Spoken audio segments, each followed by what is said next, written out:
Thank you so much for joining me today and taking some time out of your day to learn a little bit more about how you can leverage Okta to become an identity-first company. I'm Grace Dolby. I head up the support and the pre-sales teams over here at Somerford Associates, who are an elite partner of Okta. And I've been really proudly working with Okta for just a little bit over 6 or so years now. Now, when we think about the kind of technological landscape we work within and live within today, it's come on leaps and bounds since even just a year or 2 years ago. We've gone from very traditional legacy type approaches with on-premise infrastructure, hardened integrations, and slow time to change anything, to a cloud-first revolution where people are leveraging SaaS products, people are using loads of different cloud providers like AWS, Google Cloud, even Oracle Cloud now. And it's really been pushed by this kind of mobile first revolution where people want to be able to access their applications, their data, their projects, their services from wherever they need to and on multiple different devices. And now we have this new kind of issue for security teams to be able to provide that productivity and that access, but also, of course, maintain that secure posture and make sure that people are not potentially downloading information they shouldn't, or, of course, sharing information. Now we're surrounded by different applications, new enhanced digital experiences, and we see this both in our professional and our personal lives as well. We really are in this identity first era. Now, Okta, today we process billions of monthly authentications. And I always say in whatever room I'm ever giving a presentation to, that I guarantee most of the people there and most of the people listening to this will have authenticated using Okta today without necessarily realizing. We have over 13,000 customers globally and over 4,000 dedicated Okta and Auth0 employees who are really passionate about delivering secure and seamless identity experiences to every customer, whether that customer is your internal employees or your external customers or even partners. Now we can see these effects and the impact of this new ever-changing digital world everywhere. Today, we actually have a large percentage of consumers that prefer to have personalized recommendations, tailored advertising, and as you can see here, 63% of customers actually want to have those personalized suggestions. It's changed from this view of, oh my goodness, there's somebody listening to me whenever I'm talking about something, to kind of this expectation that, say I talk about wanting a new coat, all of a sudden, I'm going to be bombarded with coat advertisements on every single website I go to. And likewise, this has bled into our professional lives because we see this study from Adobe here that has found that nearly half of all US workers expressed that they would leave an organization if they were frustrated at the technology that they use for work. We've become so used to having seamless experiences everywhere that if we have this friction in our professional world, it's something that most people can't even deal with. And again, in this very, very advanced technological age that we're in, we should be able to do this so easily within our own organizations. But for some reason, it's not always that easy. Now, of course, by having lots of different ways of working, by having most of our lives and our worlds online in this digital era, we've become a focus for cyber attacks, especially at certain employees within an organization. And of course, the higher up you are, the more of a target that you have on your back, whether that's from phishing, whether that's from ransomware, credential stuffing, you name it. There's hundreds of different attacks every single day trying to penetrate through all of the different barriers that you have, your firewall, your email security, your network security, and of course, really your end users are now becoming your last line of defense. It was actually found that in the most recent Verizon data breach report, that 89% of all web applications that are attacked are caused due to credential abuse. So that could be either internal malicious actors, using their credentials and allowing people access, or it could be using brute force access, or even using a phishing attack to gain control over an account. This is the majority of the cyber attacks that we're seeing nowadays from lots of web applications. And of course, these, once they're in from your web app, they can laterally move across the entire business. And as everything is so integrated now, it's not just a case of, oh, well, they're only on that one particular web server, because that web server can traverse to everything else and they're already here. Now, this particular issue is not limited to any specific organization, any specific vertical, or even any particular individual. I mentioned before that the higher up you are, the larger the target is on your back, but often targeting lower level employees that will be hopefully a little bit less kind of savvy may be the biggest targets possible. And of course, it can be every single type of organization, and even not only your own employees, but your own customers that could be breached through people pretending to be your organization or through brute force. Again, everybody is a potential target for a cyber attack now. Now, Okta has been found to be the world's #1 identity platform, and we've been up in this top right quadrant of the Forrester Wave and also the Gartner Magic Quadrant for years now. Okta has always been one of the trailblazers in terms of delivering not only secure authentication and identity management, but really focused on that customer and end user experience. So whether it's from a consumer side of things, where people are wanting to have access to your different products and services, or whether it's for your own employees to give them seamless access to the applications, data stores, servers, APIs, whatever it might be that they need to use on a day-to-day basis.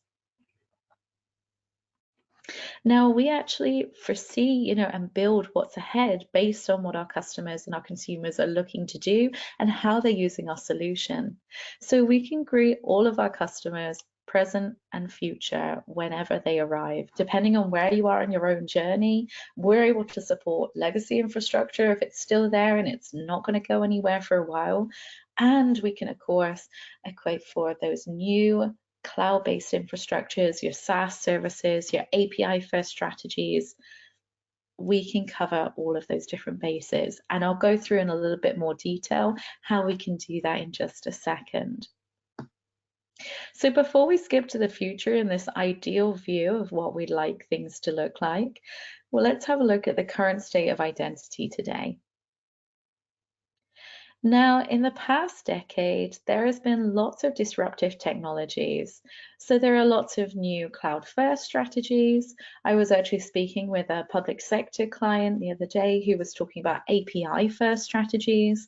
There are lots of retail and kind of business-to-consumer organizations looking at more social kind of strategies, and even using IoT to be able to create highly personalized products and services, and of course also harness all of that amazing data from those users of your products and services to really help you and enable you in this digital world. Now, these disruptions have really created an entire new era for us. And if you've ever been on any of our webinars before that I've run, I always talk about this kind of technological revolution that we're having. We had in the Industrial Revolution, we're really in the technological revolution now. We spend our daily lives surrounded by digital applications and different experiences that we're expecting from these. And our brains are constantly kind of used to evaluating every experience, whether we're conscious of it or not.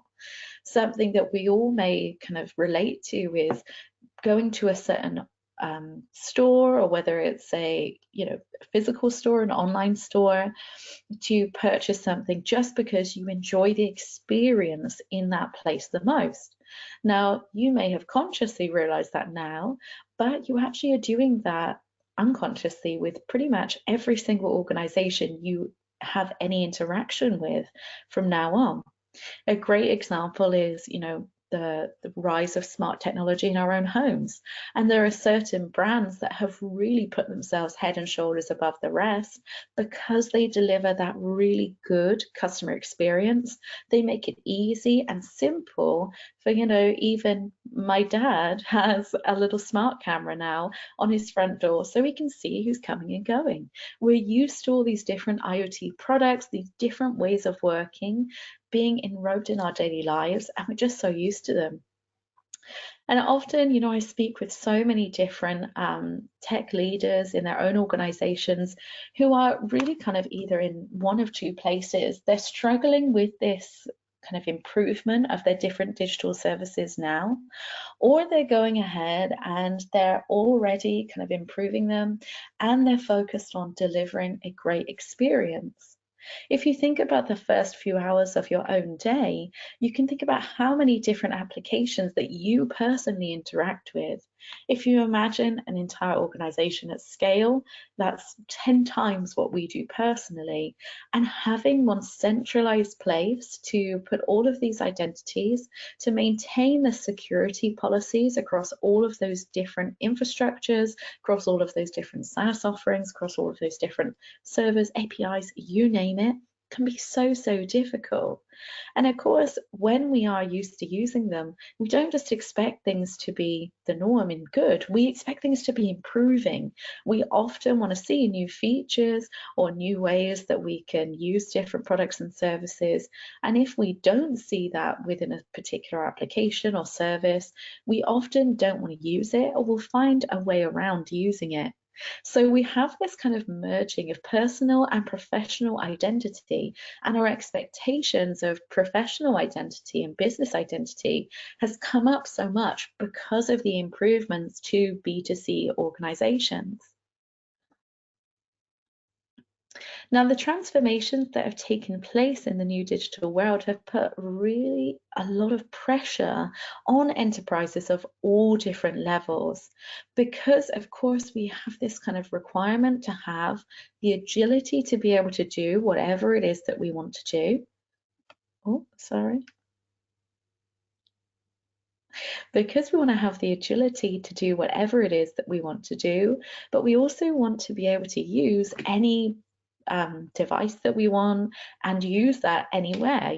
We might be on the train, we might be in the actual office, we might be in our home office, and having to deliver that seamless digital experience is really difficult, not only for customers, but even more so for workforce. And of course, this particular environment has to not only give a great experience, but it has to really respond to a very quickly evolving threat landscape. So there are so many issues today with organizations kind of struggling to meet these lofty expectations that we're kind of placing on them, but also maintaining those kind of groundwork that we've already done in what is kind of our security policy across all of our different identities. How are we going to enforce this? And this has created a few different pressure points. Of course, the first is that secure question. How do we keep things secure if people are using different services, if people are using their own devices, if people are using their devices on the move? And secondly is also the pace of the innovation required. How can we integrate with really old school legacy tools by delivering something in, say, a couple of days? It's just not possible with them. You have to spend so long doing all of the back end work that actually delivering that out to the end users may take a few hours, but everything that you've done before has taken days or weeks. And that kind of expectation for really fast innovation has become a real big pinch point for a lot of organizations, because their existing infrastructure, their existing kind of legacy technologies just cannot meet the expectations that we currently have. Now, we really focus on identity and people being kind of your last line of defense, and identity being the focal point that can really alleviate all of these different issues, whether you're a huge organization who might be in, the FTSE 100, something like that, or whether you're a really small, small to medium business. Your identity first approach can actually help you deliver seamless and frictionless experience for customers and your workforce.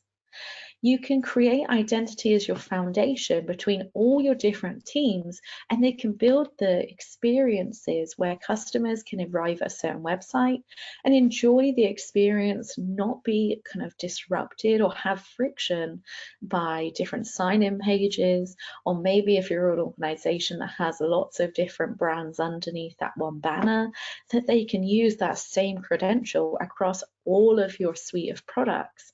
Again, it brings better brand loyalty, but also all of that great juicy data from all of those users using different products can be used to better market more effectively to them, and of course leverage that to help you make future decisions about where you might develop certain products and services.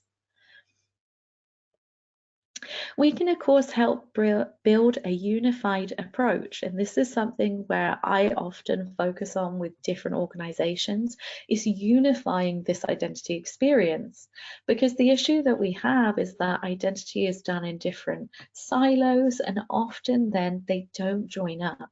Or it could be a project or application, and this is very common within a lot of PubSec customers that I work with, is that, a project's developed and implemented, and identity is thought of at the last stage. It's just implemented as a has to, you have to have it, rather than something that can actually be leveraged to give a great experience and also, of course, secure the entire infrastructure as well. There's a huge amount of risk if you don't do that type of access control right. And of course, maintaining the kind of control into one singular place makes it much easier and also reduces the amount of time it can take. Us, Somerford, as we are also a customer of Okta, and I personally have been the one who created accounts for years that took me maybe 2 or 3 hours to create all the user accounts required for a new starter. Now with Okta, we do it in less than 10 minutes, and we can also pause, suspend, or deactivate that user with just 1 or 2 clicks. It's helped us immensely in the speed of which that we can onboard users, but also the experience that they've had has been incredibly improved. We actually had one user who has worked at some major organizations through their time, and they've come to work for us, and they said that our onboarding was the smoothest and slickest they'd ever had because we used Okta. We made everything easy. They just knew there was one place for everything, one password to remember, and of course, one MFA to add. And of course, finally, but by no means least, is to really kind of boost the productivity of the organization and to allow, identity to become that single control plane across different technology stacks. So if you have identity as the focal point in your ecosystem of different applications, tools, infrastructure, APIs, you name it, the enterprises can be much more streamlined and much faster in their execution. If you didn't have to have customer service agents logging into multiple different systems when they're trying to help a customer, maybe even with different usernames and passwords every time, it could drastically reduce wait times, and that's just one example. I'm sure you are thinking yourself a few examples where you've had your productivity reduced because you've been broken out of your normal work pattern, because you've been prompted for, say, a password, or maybe it's an application you don't often log into, you sign in, oh, your password's expired, then you submit a ticket, then it takes a few hours. It can really slow down your workday.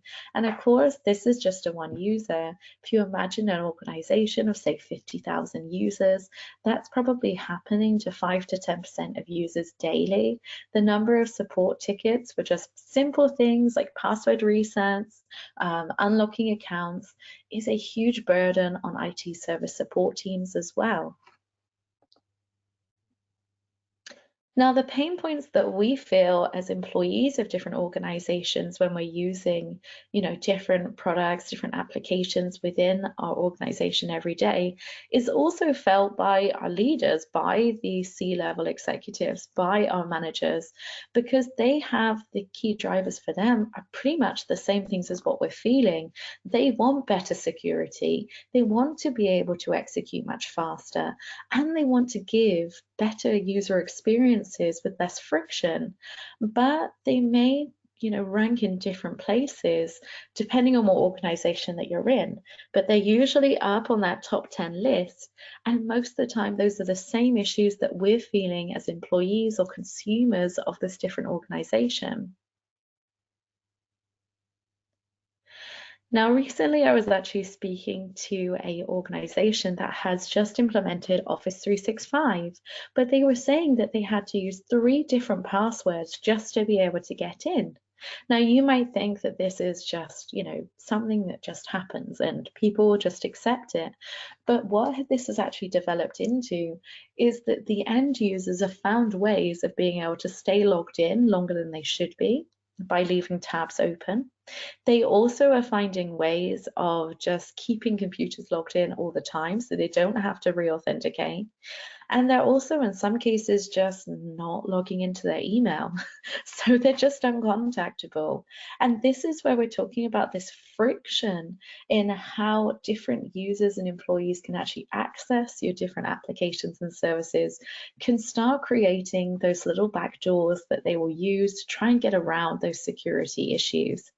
If you make the access as seamless as possible and the security is just baked in, they won't try and find different ways around it because it's easy enough as it is. You shouldn't need to use one password to log into your PC, then another password to get into Office 365, and then another password to be able to access your email. It's just too many steps, and even for the most patient of us, I think we'd all be a little bit annoyed with that. Now, identity has become really siloed because we've had this issue where lots of different services have kind of fed into different identity services, and that's led to something like complex Active Directories or people using ADFS.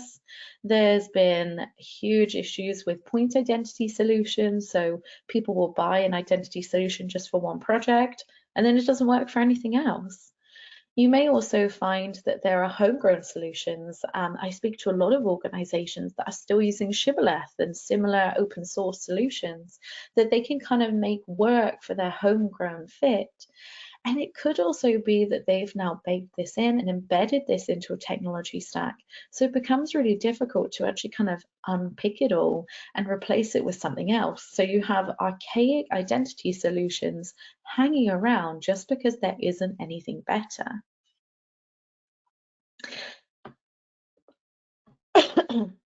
Now, while identity has really become foundational to every business and to every person, the legacy identity solutions have not innovated or kept up with the current demand, which has really meant that there's this widening identity divide. And I love this slide. I think it describes it so well, where customers are really expecting secure and frictionless experiences, and they need to have this to solve a large number of use cases, whether this is IT, security, product development, but they also desire to integrate identity as the focal point within all of their different applications, and that huge ecosystem of apps, infrastructure, cloud services, SaaS solutions, stuff that's still on-prem, but be able to get really fast time to value from a specific identity solution. Now, in contrast to this, the legacy identity solutions are often really point-based, or they're not necessarily built with the extensibility in mind that allows customers to leverage the solution for lots of different use cases. We have a lot of very traditional on-prem identity services now trying to kind of cross the bridge into cloud, but unfortunately, they're taking it from a very traditional approach, and often that isn't how people want to use cloud. They want it to be ephemeral. They want things to be spun out one minute and gone the next. They don't want hardened integration. applications to have to stay there forever, because it's just not the way that we work now. We have this huge ecosystem of different hybrid or on-prem or cloud technologies that move in, days, not months and years like it used to be.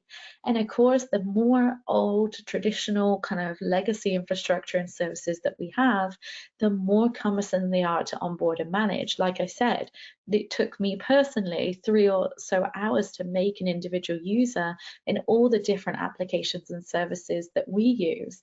So I can totally appreciate how intense and how much of a burden that is for different service desk or identity teams to deal with. On a larger scale, it must be so difficult to manage.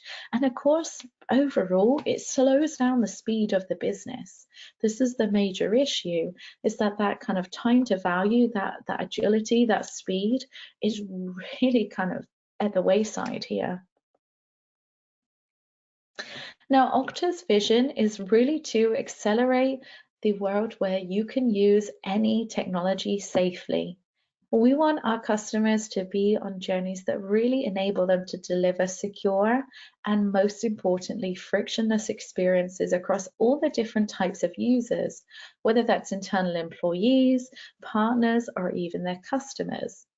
We also wanted to empower developers so that they're able to easily add identity to their products, their applications, their services, because we've relied on developers to be identity kind of magicians for far too long. They are not identity or security personnel. They're there to develop. That's what they want and love to do. So by making them kind of get bogged down with these identity conversations, again, is a waste of their skills, but also, could potentially lead you to further issues because they may not completely cover all of the bases, all of your surface, and of course may leave you open to threats.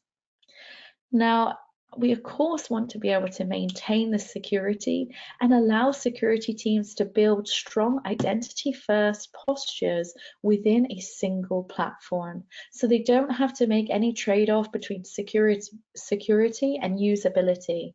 That user experience is great for everyone, not only the people that are using it, but also the administrators and the kind of architects of that solution as well. So how do we do this differently than a lot of other vendors and a lot of solutions in the area out there? Well, we can have 4 main areas. The first is that we have built an identity platform which empowers your choice. We have thousands of pre-integrated applications, so we really don't mind what CRM you go for. We don't mind if you want to change what application you're using. It makes me so upset whenever I hear people saying, oh, well, we went for this solution because it was the one that integrated with AD, or because it was the one integrated with the specific solution that we're using. You should never be pushed to a specific vendor for anything else by your identity product, by your solution. You should have the empowerment to have your choice. By leveraging all of these amazing tools that have been pre-created for you, you're able to get set up with different applications and services in minutes and hours rather than days and weeks. The average deployment of Okta is only a few days. We've taken millions of users from one identity solution to Okta in a weekend. And a great example of that is Adobe. If any of you use Adobe online, you've logged in through Okta. The entire authentication of that was moved from the predecessor to Okta in one weekend, and that was done out of hours too.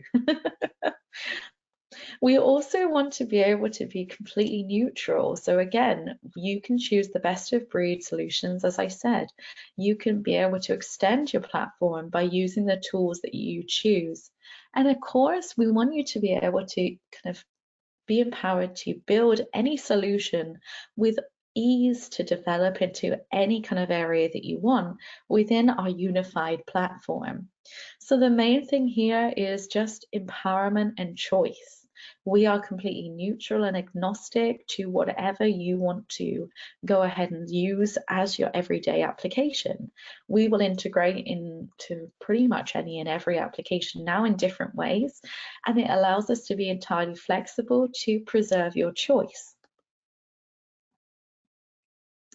Now, just to give you an idea of what the Okta Identity Platform looks like, so we are an entirely cloud-based service, and I love this fact that we have not been down, even for just, say an hour or so in several, well, more than several, many years. If you go to trust.okta.com, you can even see our uptime per 15-minute segment there. So we're totally transparent about our availability. Of course, if you want to put your identity in the cloud, you want to make sure that this is a really highly available and reliable cloud. We also are highly secure. We've got more attestations than you can shake a stick at. ISO 27001, ISO 27018. We've got CSA Star, we're HIPAA, we're FedRAMP compliant. You name it, we have them all. Again, you have to make sure that your cloud identity platform is, of course, going to be secure as well. Because if you're putting your kind of crown jewels in a particular identity platform's hands, you have to make sure that you are happy with the lock and key that they're going under. Now we have an amazing trusted service that users can go ahead and access, whether that's from a web portal, whether that's from desktop SSO, or even through a secure container on their phone. Of course, I said we have thousands of pre-integrated solutions that are literally just plug and play apps. So say you use Salesforce on a day-to-day, say you use Office 365, if you're a Google for Business house, literally all of those integrations have been done for you. You just plug in a couple of lines of information about your org and Okta does the rest. It really is so easy to integrate apps with Okta. Whenever we do it at a workshop, I love how shocked everyone is that it's done.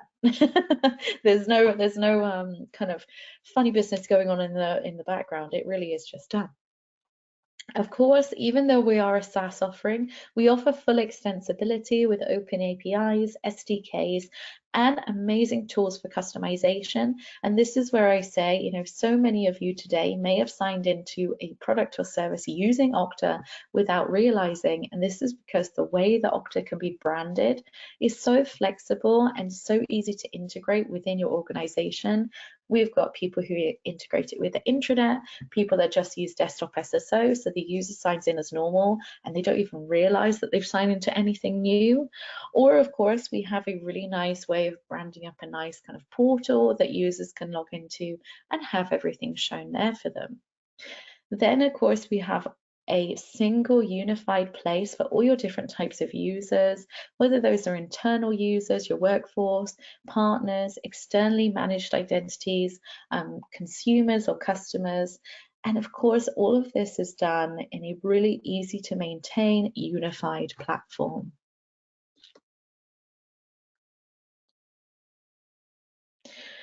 Now, Gartner made this quote in 2021 off the back of their top security and risk management trends report.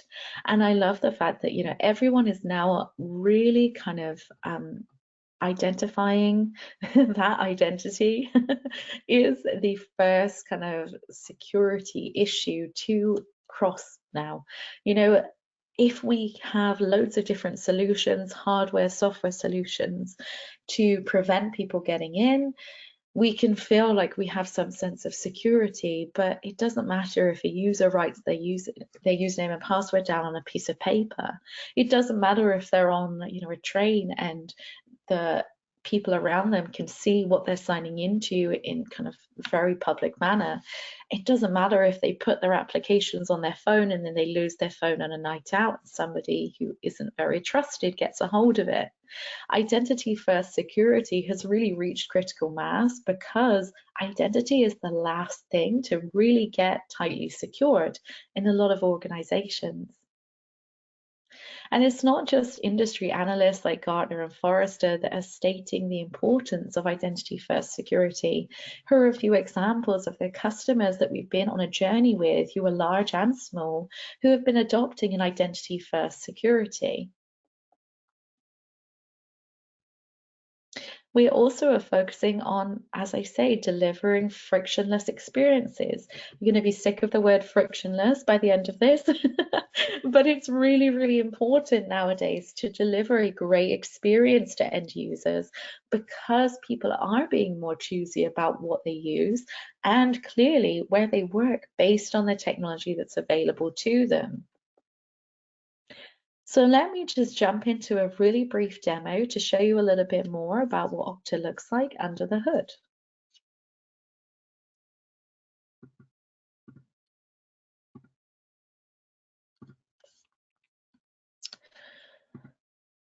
Okay, so hopefully you can now see my Okta screen. Now I'm on a Mac, so I'm going to be using the web portal to sign in here.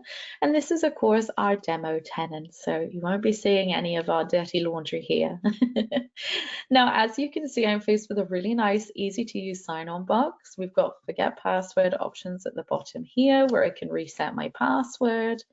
And we also have a little help section. And again, all of this is totally customized up to you, can send you in different places. It can send an email to a certain team. It can go ahead and raise a ticket, whatever you want to do. Now I'm just going to go ahead and sign in here, and you'll see that I'm going to be prompted for an extra factor.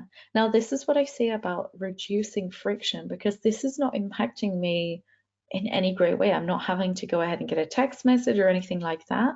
I get a push notification sent straight through to my phone. If I come over to my phone here,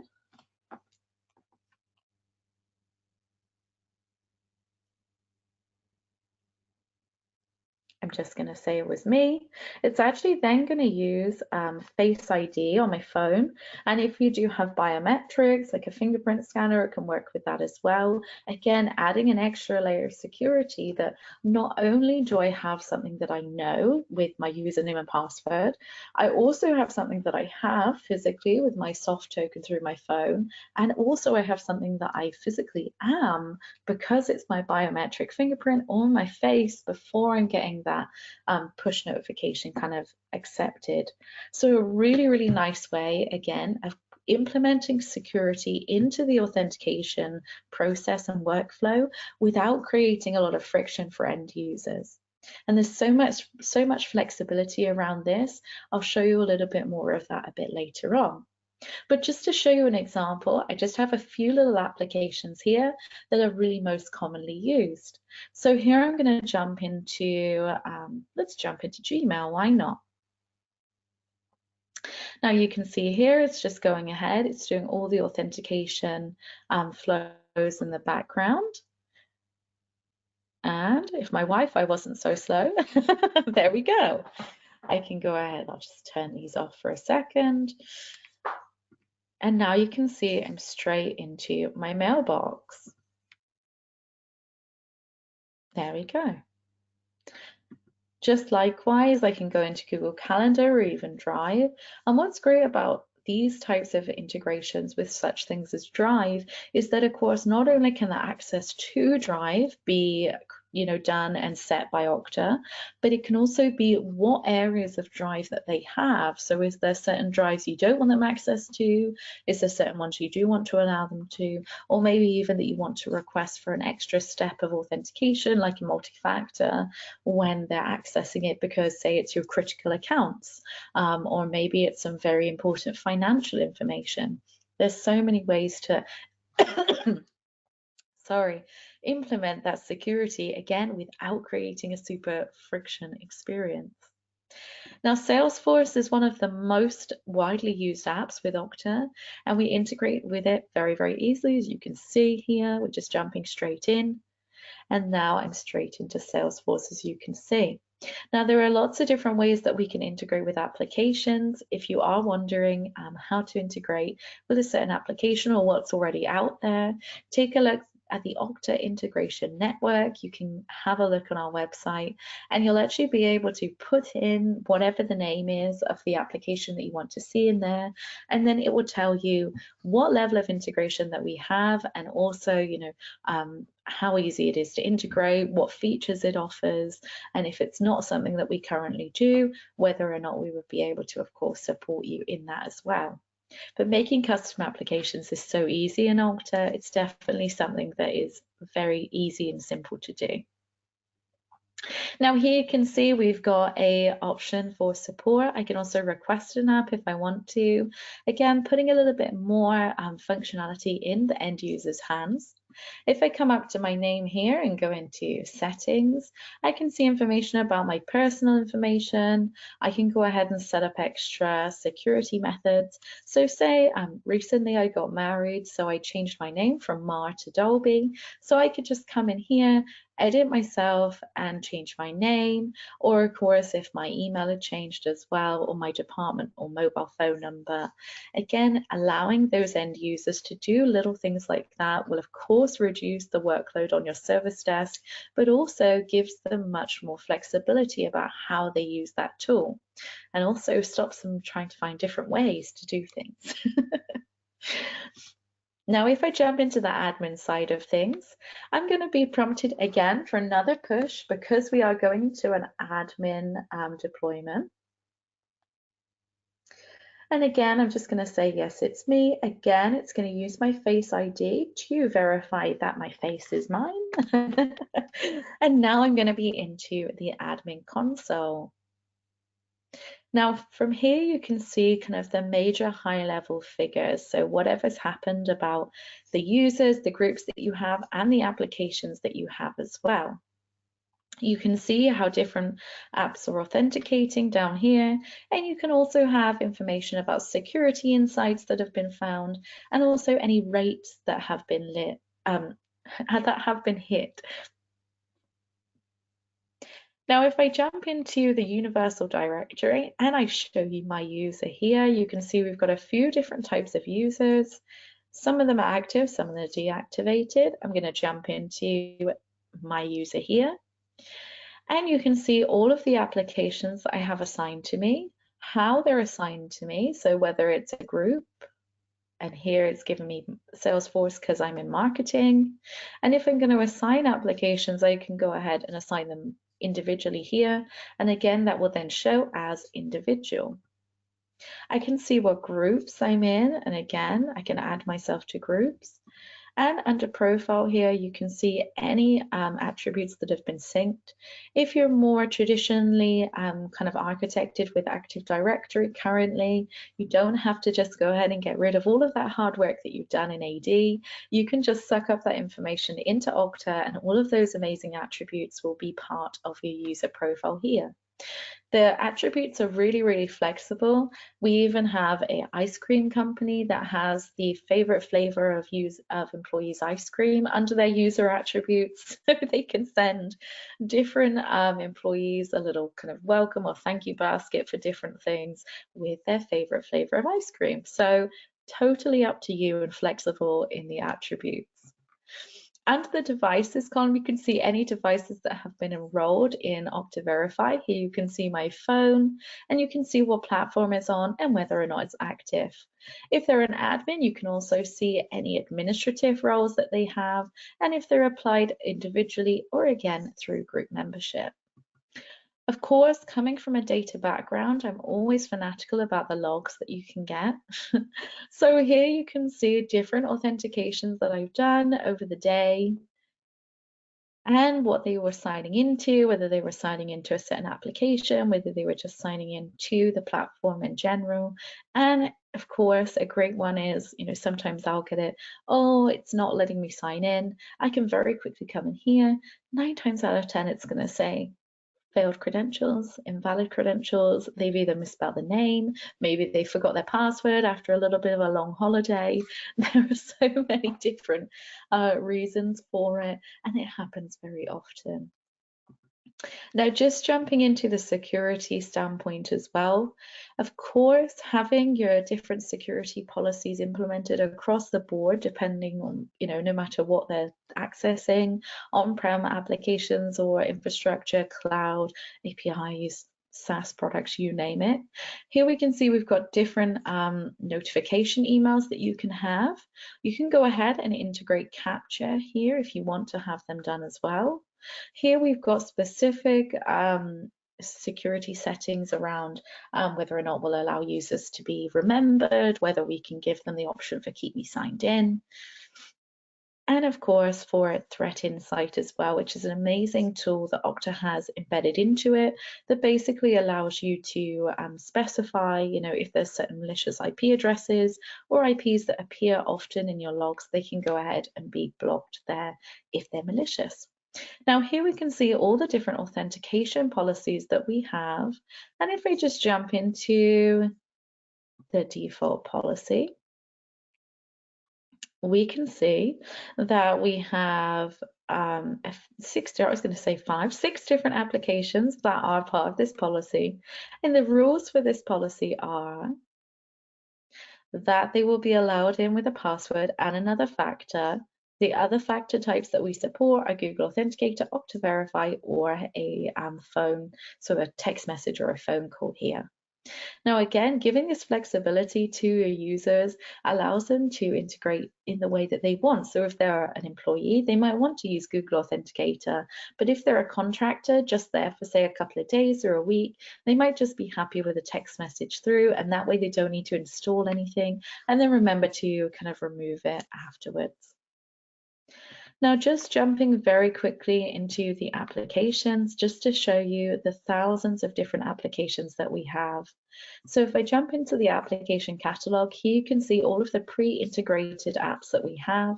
So say I wanted to integrate with Office 365, I can go ahead here, I can see a high overview of the application in general, the functionality that we offer, and also the workflows that are available with it.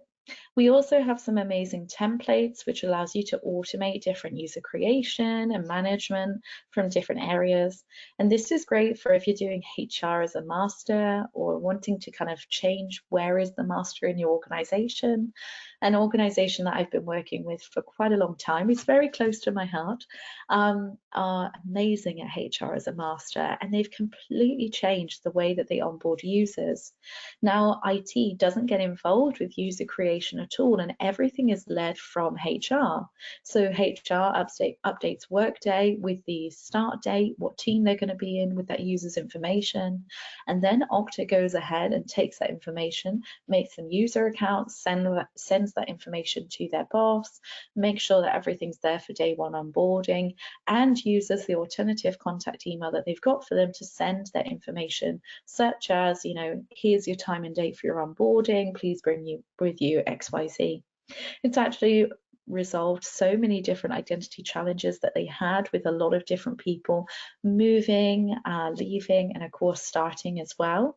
And there's also a huge benefit for just making sure that security is applied across the board, because when they first implemented it, they found over 2,000 user accounts that should have been deactivated.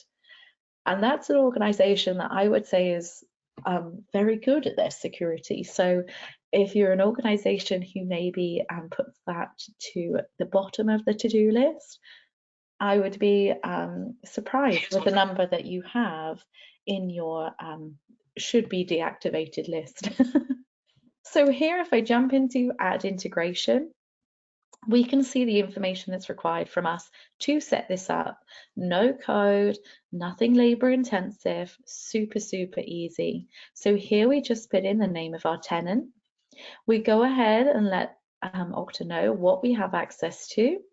We can even go ahead and put in the number of licenses that we have for this application, and then it will go ahead and give us a seat utilization report. So if there's users that don't ever use this app, they can have their licenses taken off them, and then using just-in-time provisioning, if that user tries to access it again in the future and there's a license free, it will just go ahead, automatically assign that license and let that user straight in. By being able to put users in this just-in-time provision state, it can save you so much money on Microsoft, Oracle, Office 365 licensing, because you're able to only activate that license when that user actually signs in on their first day, not say 30, 60, or 90 days before they go ahead and actually start. So as you can see, I can just go ahead, hit next here. If I put this information in, I'll just put test.